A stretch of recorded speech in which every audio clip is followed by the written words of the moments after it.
The morning sun was just beginning to warm up the small town of Riverside, Indiana, when Harold Thompson pushed open the glass door of May's diner. The little bell above the door chimed the same way it had for the past 40 years, announcing his arrival just like clockwork. It was Tuesday, which meant Harold would be settling into his favorite corner booth, the one right by the window where he could watch the world go by. Harold was 81 years old, but he moved with the careful dignity of a man who refused to let age slow him down completely. His back was a little more bent than it used to be, and his steps were measured and deliberate, but there was still something solid about him. Something that spoke of a life well lived and battles fought long ago. "Morning, Harold," May called out from behind the counter. She was wiping down the coffee maker, her gray hair pulled back in the same neat bun she'd worn since the diner opened. May had to be pushing 70 herself, but she ran the place like she was still 30. "Morning, May," Harold replied, his voice rough but warm. He made his way to his usual spot, sliding into the worn vinyl booth that had practically molded itself to his frame over the years. The booth was positioned perfectly. He could see the street outside, watch the occasional car roll by, and still keep an eye on the comings and goings inside the diner. Before Harold even had a chance to get comfortable, May was already heading his way with a steaming pot of coffee. She knew his order by heart. Had known it for 10 years now, ever since Harold started coming in twice a week after his wife Betty passed. The diner had become his refuge, his social outlet, the place where he felt connected to his community. "The usual?" May asked, even though she already knew the answer. "You know it." Harold smiled, adjusting the blue Korean War veteran cap that sat on the table next to him. That cap was his pride. It told everyone who saw it that he'd served his country back when he was just a kid himself. Fresh-faced and terrified, but determined to do his duty. May poured his coffee, the rich aroma filling the air around them. "You coming to the planning meeting for the Veterans Day Parade?" she asked. "Wouldn't miss it," Harold said, wrapping his weathered hands around the warm mug. "They want me to ride in one of the cars this year. I told them I'd rather walk, but they insist." "Well, you earned it." May patted his shoulder gently. "2 eggs over easy, wheat toast, and crispy bacon coming right up." As May headed back to the kitchen, Harold took a slow sip of his coffee and let his eyes wander around the familiar space. The diner hadn't changed much in all the years he'd been coming here. Same red vinyl stools at the counter, same black and white checkered floor, same yellowed photos on the walls showing Riverside as it looked back in the 50s and 60s. There were about a dozen other people scattered throughout the diner this morning. Old Tom Wilson sat at the counter reading his newspaper like always. A young couple with a baby occupied one of the middle booths, the infant fussing softly while they tried to eat. 3 construction workers in dusty clothes sat near the back, laughing about something and gulping down coffee before their shift started. This was Harold's world now. Simple, predictable, peaceful. George Miller, who ran the hardware store down the street, stopped by Harold's booth on his way out. "How you doing, Harold?" "Can't complain, George." "Can't complain. You take care now," George said, giving him a respectful nod before heading out the door. People in Riverside knew Harold. They respected him. In a small town like this, veterans were honored, especially the ones who'd been through what Harold had been through. He didn't talk much about Korea. Most of the old-timers didn't, but people knew. They understood that the quiet, dignified old man in the corner booth had seen things that would haunt a person forever. May returned with his breakfast, setting the plate down in front of him with practiced ease. The eggs were perfect just the way he liked them. The bacon was crispy. The toast was golden brown. "Enjoy," May said with a smile.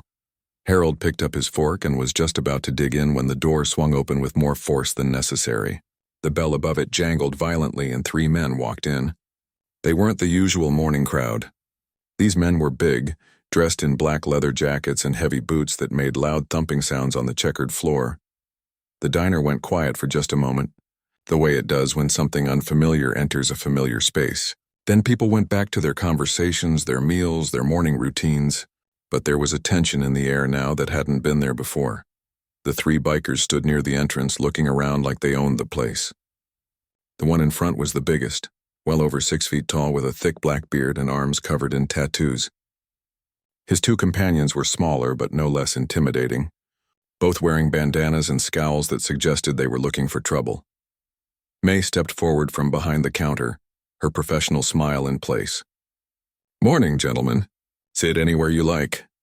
The big biker grunted and started walking toward a booth, his eyes scanning the diner, and then his gaze landed on Harold's table, more specifically on the blue Korean War veteran cap sitting there. Harold noticed the look but didn't say anything. He just took another sip of his coffee and cut into his eggs, trying to ignore the way the biker was staring at him. The three men slid into a booth not far from Harold's, their leather creaking as they settled in. They were loud, talking in voices that carried across the entire diner, laughing in a way that seemed designed to draw attention. "Man, I'm starving," one of them said. "Should have stopped somewhere better," the big one replied, looking around with obvious disdain. "This place looks like it hasn't been updated since the Stone Age." A few of the regulars glanced over, annoyed by the rudeness, but nobody said anything. This was a peaceful place, and people in Riverside generally minded their own business. Harold tried to focus on his breakfast, but it was hard to ignore the growing disturbance. The bikers were getting louder, more obnoxious, clearly enjoying the discomfort they were causing. Then the big biker's voice cut through the noise. "Hey, look at that. We got ourselves a war hero over there." Harold's jaw tightened, but he didn't look up. He'd dealt with disrespect before. The best thing to do was ignore it. "Korean War, huh?" The biker continued, his tone mocking. "My grandpa fought in that one. Came back and complained about it for the rest of his life. Bunch of old-timers living in the past, if you ask me." The diner went completely silent now. Every eye turned toward Harold's booth, then toward the bikers. May had stopped mid-pour at the coffee station, her face flushing with anger. Harold slowly set down his fork and looked up. His eyes met the bikers across the space between them. When he spoke, his voice was quiet but firm. "I'd appreciate it if you'd show some respect." It was a simple request, reasonable, dignified, but it was exactly the wrong thing to say to a man looking for a fight. The big biker's face darkened. He stood up slowly, his chair scraping against the floor. "What did you say to me, old man?" Harold didn't back down. He'd faced worse than this loudmouth. "I said show some respect. That's all." The biker started walking toward him, and everyone in the diner seemed to hold their breath. This wasn't how mornings were supposed to go at May's Diner. This wasn't how things worked in Riverside. But something was about to happen that would change everything. And Harold Thompson, sitting quietly in his corner booth with his Korean War veteran cap on the table, had no idea that the next few minutes would set off a chain of events that nobody in this small Indiana town would ever forget. The big biker moved closer to Harold's booth, each step deliberate and threatening. His boots made heavy sounds on the floor, and the whole diner seemed to shrink around that moment. Harold sat perfectly still, his hands resting on the table, his breakfast growing cold in front of him. "You got something to say to me?" the biker asked, leaning down so his face was closer to Harold's. His breath smelled like cigarettes and coffee. "You think because you're old I'm going to respect you?" Harold looked up at him calmly. Years of military training had taught him how to keep his composure, even when his heart was pounding. "I'm just asking you to be civil. That's all." The biker laughed, a harsh sound that had no humor in it. "Civil? You hear that, boys? The old man wants me to be civil." His two companions chuckled from their booth, enjoying the show. One of them pulled out his phone like he was thinking about recording whatever was about to happen. May stepped forward from behind the counter, her voice shaking slightly but firm. "Hey now, there's no need for any trouble. Why don't you all just calm down and I'll get you some breakfast?" The biker didn't even look at her. His eyes stayed locked on Harold. "I don't like being told what to do by some old man who can't let go of a war that ended 70 years ago." "It's been a little over 70 years, Harold said quietly. "And I'm not trying to tell you what to do. I'm just asking for basic human decency." That was when it happened. The biker's hand shot out so fast that nobody had time to react. He struck Harold across the face with the back of his hand, a sharp crack that echoed through the silent diner. Harold's head snapped to the side and his glasses flew off his face, skittering across the table and onto the floor. For a moment, everything froze. It was like time stopped completely. The construction workers sat with their forks halfway to their mouths. Old Tom at the counter had his newspaper halfway down. The young couple with the baby stared in shocked horror. Harold brought his hand up to his mouth, and when he pulled it away, there was blood on his fingers. His lip was split, already starting to swell. "Oh my God," May whispered, her hand flying to her mouth. The biker straightened up, looking around the diner with a satisfied smirk. Anybody else got something to say? Nobody moved. The diner had erupted into chaos in people's minds, but physically, everyone was paralyzed by shock and fear. This was Riverside, Indiana. Things like this didn't happen here. That's what I thought, the biker said, turning back to Harold. Next time, keep your mouth shut, old man. He walked back to his booth like nothing had happened, sliding in next to his friends who were laughing and slapping him on the back. The one with the phone had captured the whole thing on video, and now they were watching it back, their laughter getting louder. It was a young waitress named Becky who finally broke the spell. She couldn't have been more than 22, with blonde hair pulled back in a ponytail and wide blue eyes that were now filled with tears. She rushed over to Harold's booth, her hands trembling as she grabbed napkins from the dispenser. "Mr. Thompson, are you okay?" Her voice cracked on the words. Harold nodded slowly, taking the napkins from her. "I'm fine, sweetheart. Don't worry about me," but he wasn't fine. His face was already starting to bruise, and the cut on his lip was bleeding steadily. Becky helped him to his feet, and Harold moved stiffly, like the hit had jarred something loose in his old bones. "Let's get you to a different booth," Becky said, guiding him toward the back of the diner, away from the bikers. "May, can you get some ice?" May was already moving, her face pale but determined. She grabbed a clean towel and filled it with ice from behind the counter, then hurried over to where Becky had settled Harold into a booth near the kitchen. "I'm calling the police," May said, pressing the ice pack into Harold's hand. "This is assault. They can't just come in here and do this." No, Harold said, waving his hand weakly. "Don't make a fuss. I'm all right." "You're not all right," May said firmly. "That man hit you." "That's a crime." The bikers were still laughing in their booth, completely unconcerned. The big one called out to May, "Hey, lady, we're ready to order now. Or are you too busy fussing over Grandpa?" May's face turned red with anger, but before she could respond, one of the construction workers stood up. His name was Danny, and he'd lived in Riverside his whole life. He'd sat through countless breakfasts listening to Harold tell stories about the hardware store he used to run, about his late wife Betty, about fishing in the summer. "You need to leave," Danny said, his voice steady but not quite as confident as he probably wanted it to be. The biker looked at him with amusement. "Or what?" Danny hesitated. He was a big guy, used to physical labor, but he was also smart enough to know he was outmatched. These weren't just big men. They were men who clearly made a habit of violence. "Or the police will make you leave," Danny finally said. "Then call them." The biker shrugged. "We'll be long gone by the time they get here. And nobody in this dump saw anything, right?" He looked around the diner menacingly. Nobody saw nothing. The threat was clear. And it worked. Danny sat back down, his hands clenched into fists but staying where they were. The other construction workers looked down at their plates. Old Tom went back to his newspaper, though his hands were shaking so badly the pages rattled. What none of the bikers knew was that Becky's boyfriend was watching the whole thing happen. Not in person, but through the diner's security camera that fed to an app on his phone. Becky had told him about it a few weeks ago, how she liked that he could check in on her during her shifts, make sure she was safe. Right now, he was sitting at home getting ready for work when he opened the app out of habit, and he saw everything. The confrontation, the hit. Harold's glasses flying off his face. The blood. His name was Tyler, and he'd grown up in Riverside just like Becky. More importantly, Tyler was friends with Harold's son, James. They'd gone to high school together, played football together, stayed in touch even after James joined the Army and made it his career. Tyler's hands shook as he pulled up James's number. He knew James was stationed at Fort Campbell, about 90 minutes away.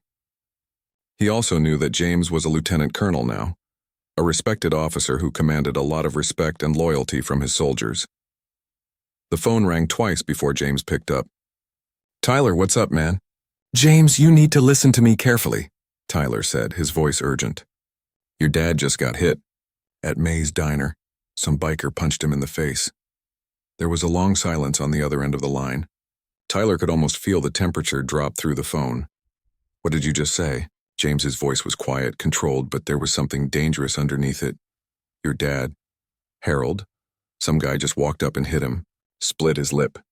"Your dad's okay, but this guy is still here, James. Him and his buddies are still sitting in the diner like nothing happened." Tyler heard James take a deep breath. "Is my father hurt badly?" He's got a bloody lip and it looks like he's gonna have a bruise, but he's talking. Becky's helping him. Are the police there? Not yet. The guy threatened everyone, said we didn't see nothing, another silence. Then James spoke and his voice had changed. It was no longer the friendly guy Tyler had known in high school. This was Lieutenant Colonel James Thompson, United States Army. Tyler, I need you to do something for me. Call the Riverside Police Department. Tell them what happened. Tell them I'm on my way and I'm bringing people with me. Tell them to send units to May's Diner, but to wait for me to arrive. Can you do that? Yeah, absolutely. How long until you get here? I'll be there in 20 minutes, James said. Maybe less. James, Fort Campbell is 90 minutes away. There's no way. 20 minutes, Tyler, just make the call. The line went dead. Tyler stared at his phone for a moment, confused about how James thought he could make a 90-minute drive in 20 minutes. But he didn't waste time wondering. He immediately called the Riverside Police Department. Back at the diner, Harold sat in the booth with ice pressed against his face, Becky hovering nearby, looking worried. May had gone to the kitchen, and she was on the phone herself now, speaking in low, urgent tones. The bikers had finally gotten their food and were eating, still laughing, still acting like they owned the place. They had no idea what was coming. No idea that their decision to hit an 81-year-old veteran was about to have consequences they couldn't even imagine. Old Tom at the counter slowly folded his newspaper. He looked over at Harold and their eyes met. Tom gave a small nod and Harold nodded back. There was an understanding between them, between all the people in that diner who'd witnessed what happened. Something was coming.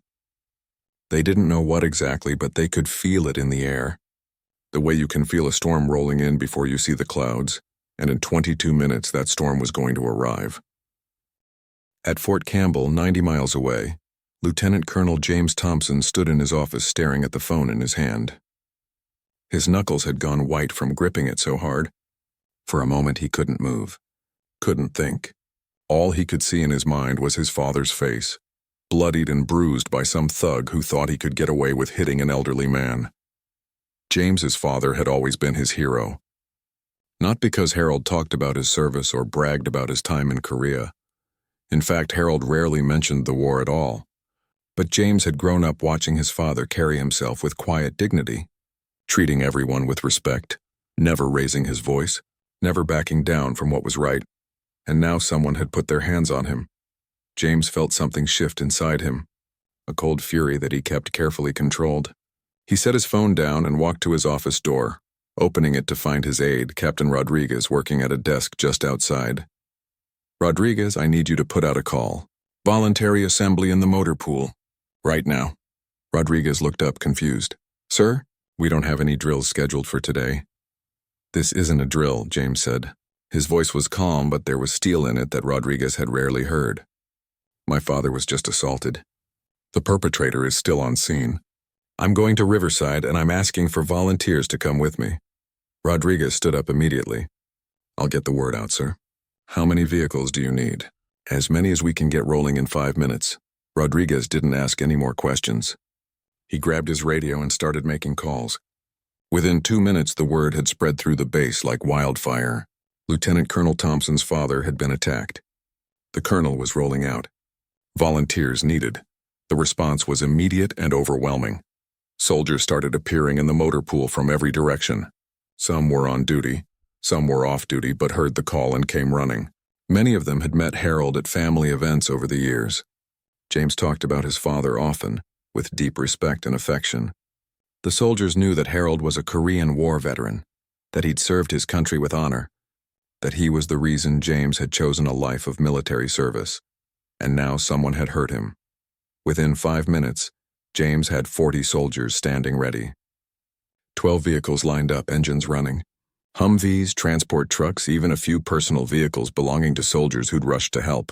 It looked like a military convoy preparing for a mission because in a way it was. James climbed into the lead Humvee, Rodriguez in the driver's seat.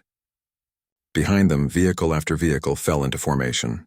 It was an impressive sight, this many military vehicles moving together with purpose and discipline. Sir, Rodriguez said as he pulled out of the motor pool, we're really going to make it in 20 minutes? James nodded. We're going to make it in 22. Rodriguez pressed down on the accelerator and the convoy began its journey toward Riverside. Behind them, soldiers sat in silence, each one understanding the gravity of what they were about to do. This wasn't official business. This was personal. But sometimes personal matters were the most important ones. Back at the diner, Harold sat quietly in his booth, the ice pack now lukewarm against his swollen lip. Becky stayed close by, refilling his coffee even though he'd barely touched it. May kept glancing at the clock on the wall, then at the door, then back at the clock. The bikers were on their second round of food, having devoured their first plates and ordered more. They seemed in no hurry to leave, enjoying the fear they'd created. The big one who'd hit Harold kept looking over at him, a smirk on his face. "Hey, old-timer," he called out. "You gonna finish that breakfast?" "Hate to see good food go to waste," Harold didn't respond. He just kept his eyes down, his jaw set.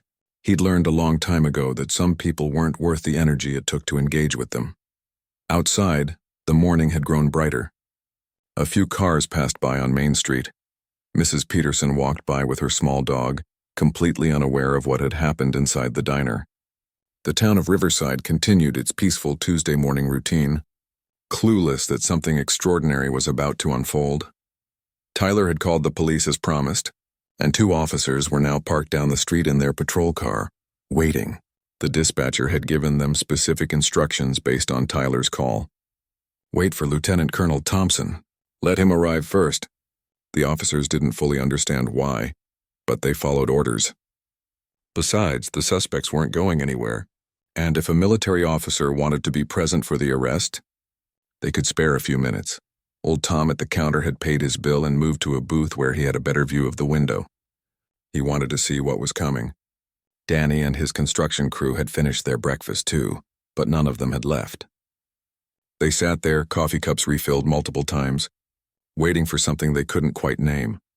The clock on the wall showed 9:07 a.m. 22 minutes had passed since Tyler made his phone call to James. Then Becky, who was standing near the window, froze. "Oh my God," she whispered. May looked up from the register. "What is it?" "You need to see this," Becky said, her voice filled with awe. Everyone in the diner turned to look out the windows. The bikers stopped eating. Harold looked up from his booth, and what they saw made everything go silent again. But this time it was a different kind of silence. Not the silence of fear, but the silence of disbelief. Military vehicles were rolling down Main Street. Not just 1 or 2, but a whole convoy. Humvees with their distinctive boxy shapes. Transport trucks with soldiers visible in the back.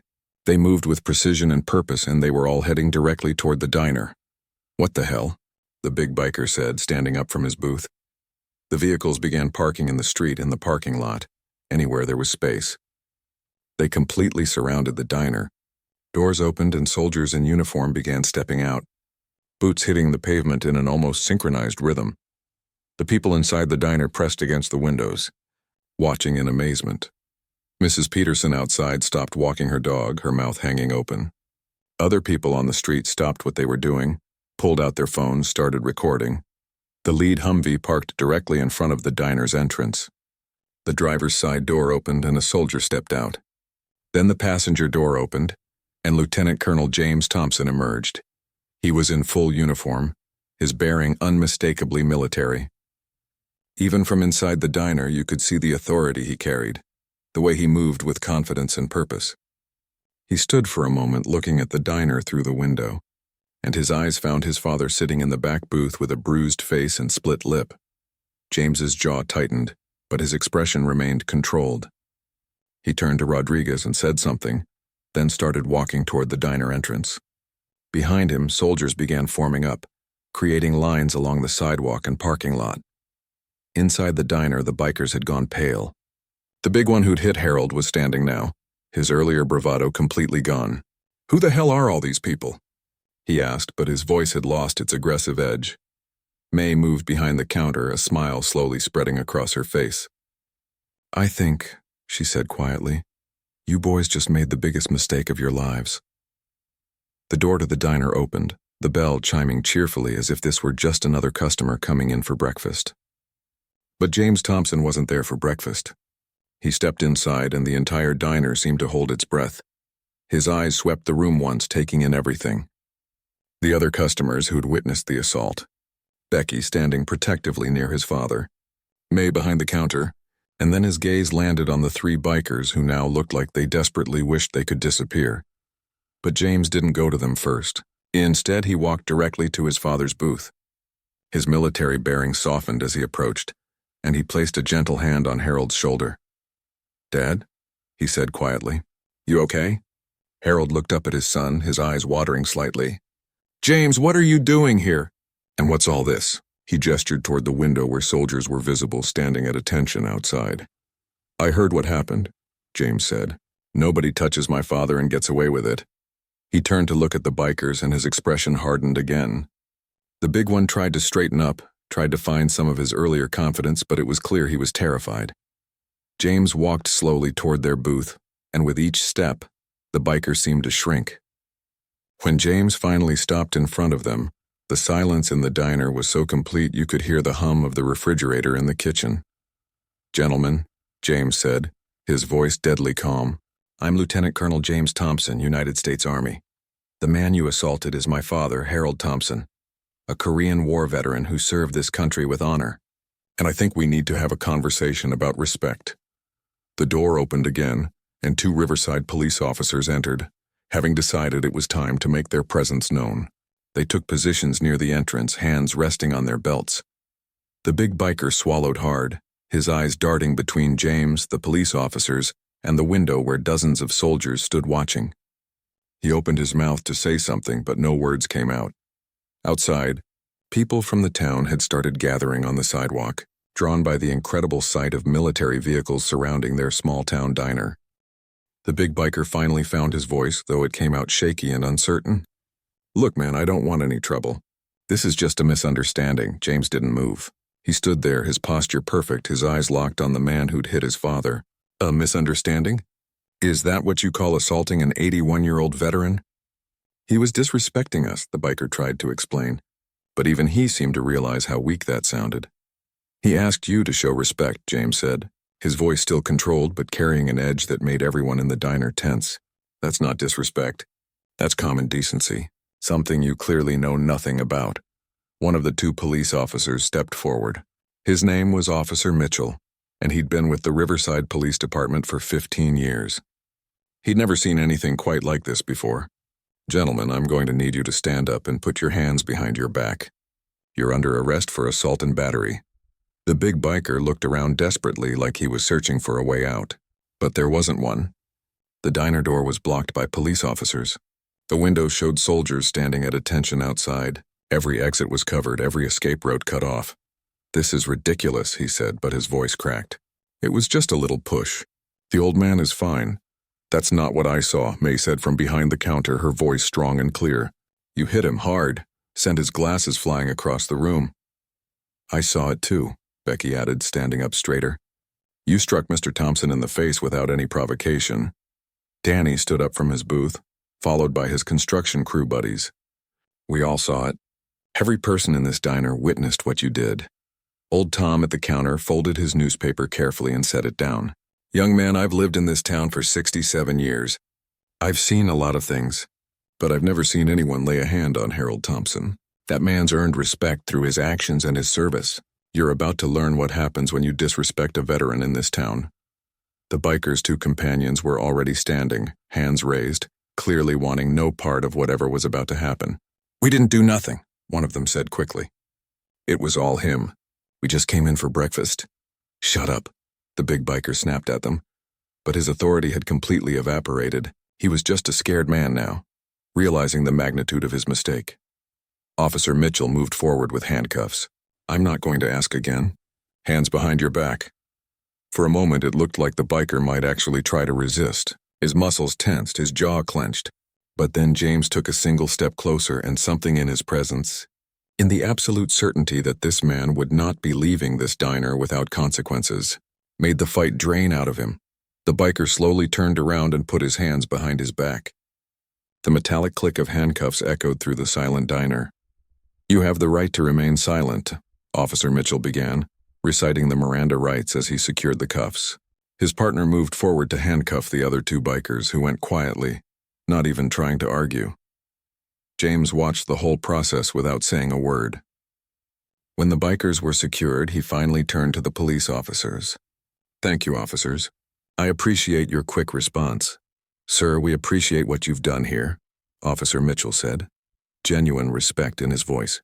"But I have to ask, was it necessary to bring 40 soldiers?" James glanced toward the window where his men stood waiting. "My father served in Korea. He came home and built a life, raised a family, contributed to his community. These soldiers, many of them have met him over the years. Some of them are veterans themselves from Iraq and Afghanistan. When they heard what happened, they volunteered. Every single one of them chose to be here." He paused, looking directly at the handcuffed biker. "We wanted to send a message. When you hurt one veteran, you hurt all of us. When you disrespect someone who sacrificed for this country, there are consequences. Not just legal ones, but moral ones." The big biker stared at the floor, his face red with shame and anger and fear all mixed together. "I didn't know," he mumbled. "Didn't know what?" James asked. "Didn't know you shouldn't hit elderly men? Didn't know veterans deserve respect? Or didn't know you'd get caught?" The biker had no answer for that. Officer Mitchell started leading the 3 men toward the door. As they passed Harold's booth, James held up his hand. "Wait," everyone stopped. James looked at his father. "Dad, do you want to say anything to this man?" Harold had been sitting quietly through all of this, watching everything unfold with a mixture of emotions on his weathered face. He looked up at the biker who'd hit him, studying the man's face for a long moment. Then Harold spoke, his voice soft but clear.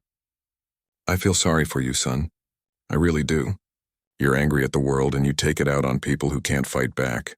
That's not strength. That's weakness. I hope someday you figure that out." The biker flinched like he'd been slapped. Those words, delivered with such quiet dignity, seemed to hurt more than any physical blow could have. "Let's go," Officer Mitchell said, and they led the 3 bikers out of the diner. As the door closed behind them, the soldiers outside came to attention. It was a spontaneous gesture, not ordered by anyone. They simply stood straighter as the handcuffed men were led past them toward the waiting police cars. It was a silent judgment, 40 sets of eyes watching 3 men who'd made the wrong choice. The crowd that had gathered on the street parted to let the police through. People were recording everything on their phones, and you could hear the murmur of conversations, people explaining to newcomers what had happened. Inside the diner, the tension finally broke. May let out a long breath she'd been holding. Becky wiped tears from her eyes. Danny and his crew sat back down looking relieved. James knelt down beside his father's booth. Up close, he could see the full extent of the injury. The split lip, the bruising that was darkening around Harold's cheek, the slight tremor in his father's hands. "Dad, we should get you to a doctor. Get you checked out," Harold waved him off. "I'm fine, James. I've had worse than this." "Much worse, I know you have. But humor me anyway." Harold smiled, then winced because it hurt to smile. "You didn't have to bring the whole army, son." "Yes, I did," James said firmly. "You taught me that family comes first. You taught me that veterans look out for each other. You taught me to stand up for what's right. I was just following your example." Harold's eyes welled up with tears and he reached out to grip his son's hand. "Your mother would be proud of you. She'd be proud of you too. You handled that with more grace than most men could manage." Outside, the soldiers began to relax their formation. Some of them approached the diner windows, looking in to check on Harold. Rodriguez came to the door and poked his head in. "Sir, the men are asking if Mr. Thompson is all right." James looked at his father. "You want to go say hello to them?" "They came all this way," Harold hesitated. "James, I don't need all this fuss." "It's not fuss, Dad. These men respect you." "Let them show it." With James's help, Harold stood up from the booth. He was still holding the ice pack to his face, his movements slow and careful, but he was upright and steady. James supported his elbow as they walked toward the door. When they stepped outside, something remarkable happened. Without any command being given, every single soldier snapped to attention and saluted. 40 right hands went up in perfect unison. 40 faces showed nothing but respect and honor. Harold stopped, overwhelmed. He'd been saluted before back in his military days, but that was a lifetime ago. He was just an old man now, running errands and eating breakfast at the local diner. He didn't think of himself as anyone special, but to these soldiers he was special. He was one of them. A brother in arms, separated by decades but connected by service. Harold slowly raised his right hand and returned the salute, his arm shaking slightly but held high. He held it for a long moment, his eyes moving across the faces of these young men and women who'd dropped everything to stand up for him. When he finally lowered his hand, several of the soldiers broke formation and approached him. They shook his hand, thanked him for his service, asked if he needed anything. One young private, who couldn't have been more than 20 years old, had tears in his eyes. "Sir, my grandfather served in Korea too," the private said. "He passed away last year. When we heard what happened to you, all I could think about was him. Thank you for what you did over there." Harold gripped the young man's hand. "Thank you for what you're doing now. Your grandfather would be proud." The crowd on the street had grown larger and people were clapping now, not the wild cheering of a celebration, but the steady, respectful applause of a community showing support. Store owners stepped out of their shops. People came out of the bank down the street. They all wanted to be part of this moment. May appeared in the doorway of the diner, wiping her hands on her apron. "Colonel Thompson, would you and your men like some breakfast?" "On the house, of course," James smiled. "That's very generous, May, but we can't stay long. We need to get back to base. At least take some coffee and donuts for the road. I insist." Within minutes, May and Becky were loading up boxes with pastries and filling thermos containers with coffee. The soldiers helped carry everything to the vehicles, thanking May profusely. The soldiers began loading back into their vehicles, coffee and pastries distributed among them. But before they left, James pulled Rodriguez aside and spoke quietly. Rodriguez nodded, then gathered about 10 soldiers who'd been standing near Harold. They formed a small circle around the elderly veteran. "Mr. Thompson," Rodriguez said respectfully, "we'd like to exchange contact information with you, if that's all right. Some of us would like to stop by for coffee when we're in the area, if you're comfortable with that." Harold looked surprised. "You boys want to have coffee with an old man?" A female sergeant stepped forward. Her name tag read Chen. She had kind eyes and a warm smile. "Sir, my grandmother always told me that wisdom comes from listening to those who've lived through history. We'd be honored to hear your stories if you're willing to share them." Harold's eyes misted over again. He'd spent so many years keeping his war memories locked away, afraid they'd burden others. But maybe these young people who understood service and sacrifice would actually want to hear them. "I'd like that," Harold said quietly. "I'd like that very much." They exchanged phone numbers, several soldiers typing Harold's contact information into their phones. A young specialist promised to bring his guitar next time and play some of the old songs from Harold's era. Another mentioned she'd love to hear about what Riverside was like in the 1950s for a local history project she was working on. James watched all of this with quiet satisfaction. His father had been alone too much since his mother passed away. The twice-weekly breakfasts at May's had helped, but this was different. This was connection with people who understood a part of Harold that most civilians couldn't fully grasp. As the soldiers prepared to depart, James helped his father back inside the diner. Despite Harold's protests, James insisted they wait for the town doctor to come check him out. Dr. Patterson arrived within 15 minutes, his medical bag in hand, looking worried. "Harold, let me see that face," Dr. Patterson said, settling into the booth across from him. He examined the injury carefully, cleaning the split lip and checking for any serious damage. "You're going to have a nasty bruise for a week or so, but nothing's broken." "You're a tough old bird." "Told you I was fine," Harold muttered, but he was smiling. Outside, the military convoy began to pull away, vehicles rolling down Main Street in formation just as they'd arrived. People on the sidewalk waved at them, some saluting, children pointing excitedly. The soldiers waved back, proud to have been part of something that mattered. In the days that followed, the story spread far beyond Riverside. Someone's cell phone video of the military convoy arriving at the diner went viral on social media. News stations picked it up. Within 48 hours, Harold's story was being told across the country. The 3 bikers were formally charged with assault and battery. The big one who'd hit Harold faced additional charges for making threats. Their court date was set for 6 weeks later, and their bail was set high enough that they'd have to stay in jail while they waited. But something unexpected happened in that jail cell. The big biker, whose name was Derek, had a lot of time to think.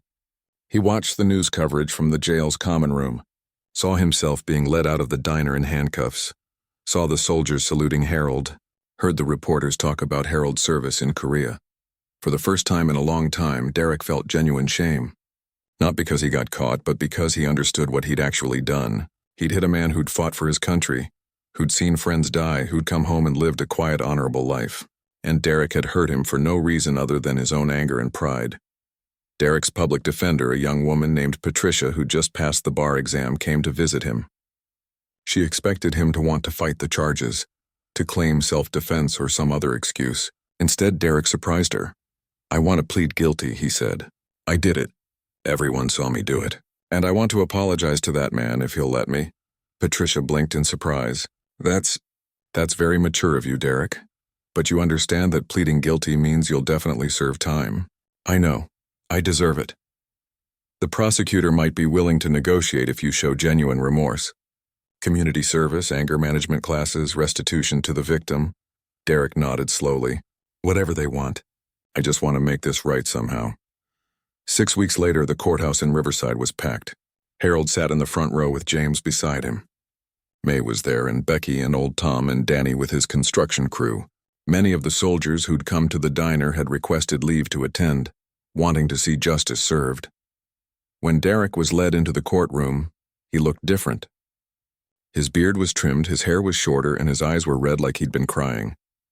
He glanced at Harold, then quickly looked away, unable to meet the old man's gaze.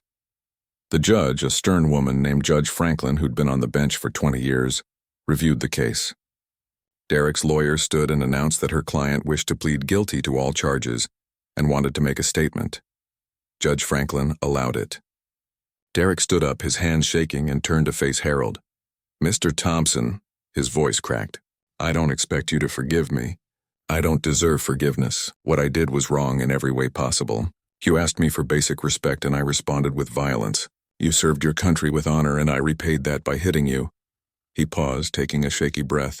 "I've spent the last 6 weeks thinking about why I'm so angry all the time. I've spent 6 weeks watching the news coverage and seeing what you mean to your community, to those soldiers, to your son, and I've realized that I've wasted my life being angry at the world instead of trying to be a part of it." Tears were running down Derek's face now.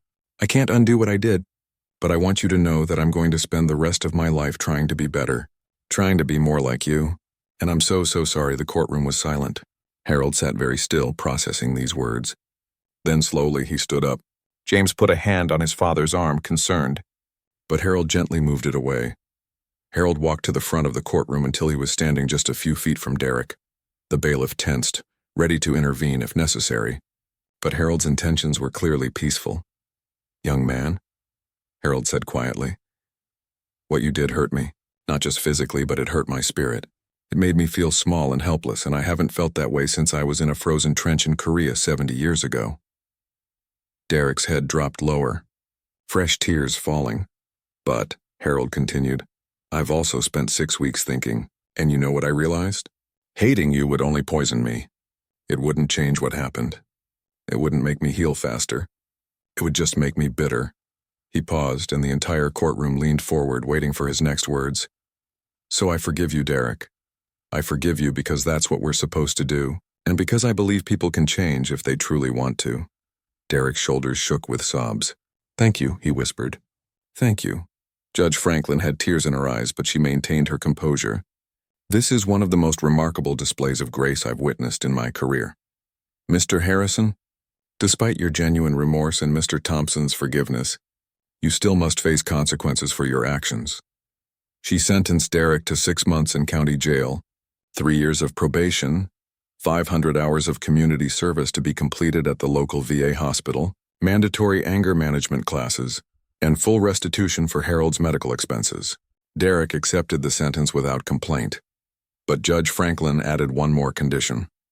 "Mr. Harrison, when you complete your jail time and begin your community service at the VA hospital, you will spend every Tuesday and Thursday afternoon listening to veterans tell their stories. You will learn about their service, their sacrifices, and their struggles, and maybe, just maybe, you'll truly understand what you did and who you hurt." 3 months later, Harold sat in his usual booth at May's Diner on a Tuesday morning. His face had healed completely, though he still sometimes felt a phantom ache where he'd been struck. James visited more often now, sometimes bringing soldiers with him who'd stop by to chat with Harold over coffee. The diner had become something of a landmark after the incident. Tourists occasionally stopped by, wanting to see where the viral veteran video had taken place.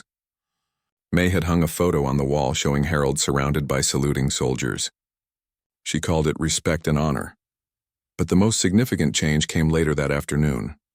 Harold was at the VA hospital for his regular checkup when he saw a familiar face.